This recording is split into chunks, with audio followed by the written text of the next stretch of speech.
给猫装一台空调，居然要人民币6000多，到底是买还是不买呢？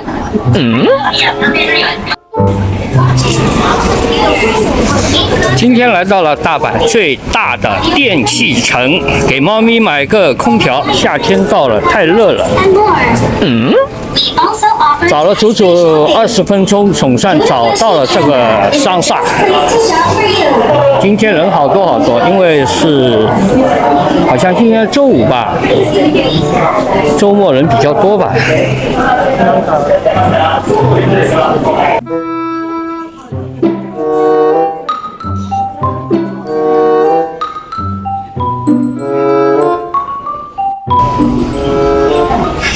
好了，我们到达4楼了，现在和马老师去会合。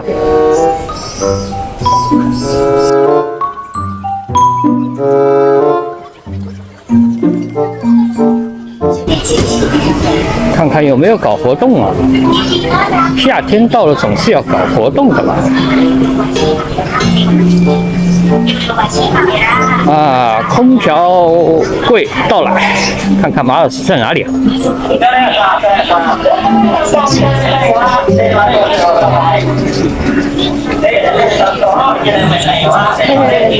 马老师在前面。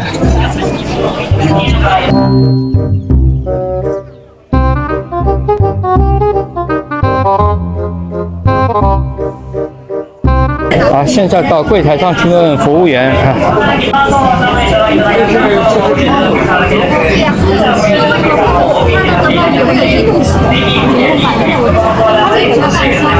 对，这是要装的时候，你要移动式。没有移动啊，这都是日本制造的，挂壁式的、直板的这种小空调，3000块左右人民币吧。想放在猫屋里面，那猫夏天就舒服了。但是龙嫂需要的是什么呢？这个可以移动的，来回移动，所以需要跟服务员沟通一下。哦，最贵的9万，1500块。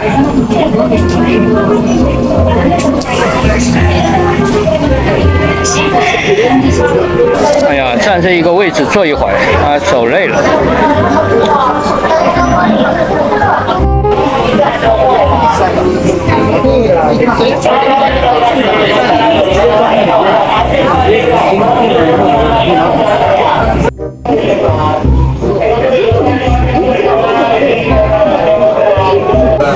看看日本的价格，空调价格。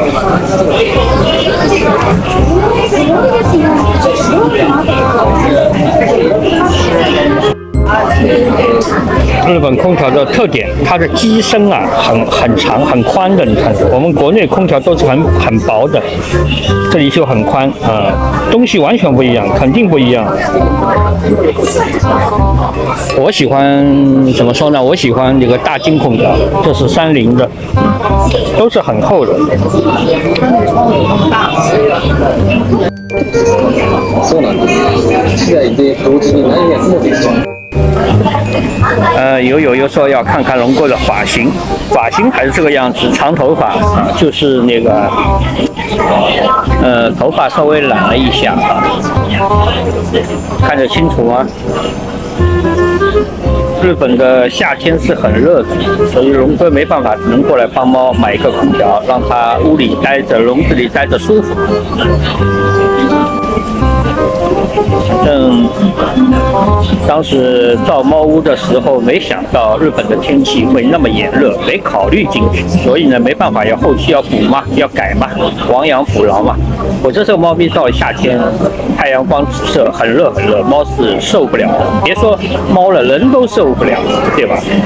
所以今天就过来看看，随后呢在这附近吃个饭，然后就回家，也有可能直接回到公寓，喝点茶，就在公寓附近找一家吃一下。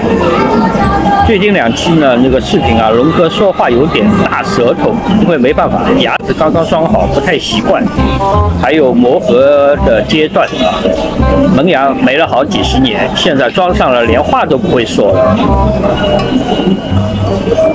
很恐怖啊！好了，我现在去忙了，咱们稍后再见吧。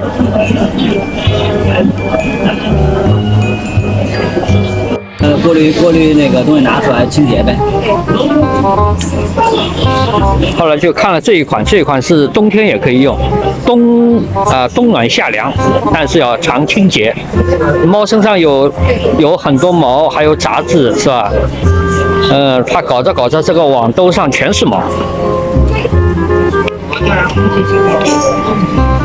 肯定要上门查看之后，到底可否装啊，然后再决定买。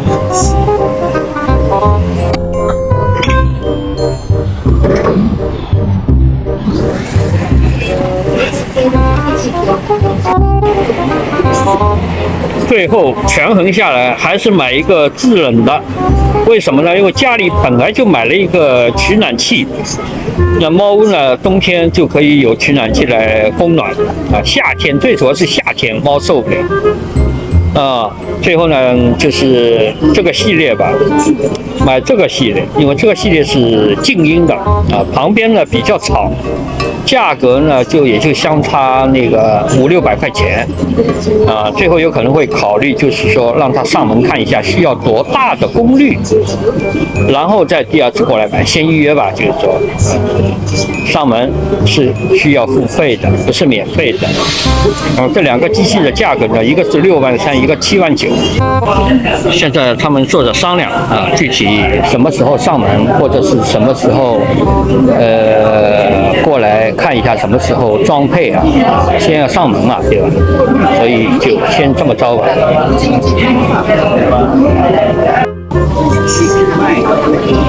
在日本买东西有个好，它的积分很划算。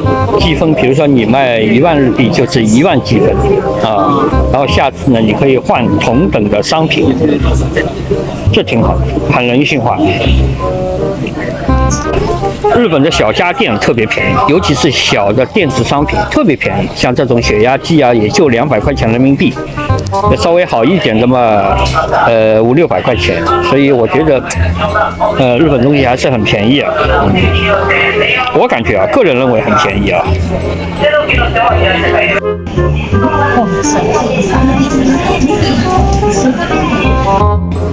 好了，最终决定了，那我们就一个电器城买猫咪空调的视频就和大家分享到这里啦，我们下期不见不散喽！结尾语还没说嘛？结尾语要说吗？大家来说，结尾语怎么说的？有没有人知道？因为很多视频都不完播，所以说吧，分享生活是一种快乐。我是龙哥，感谢关注每日动画，我们下期不见不散，大家拜拜啦，拜拜。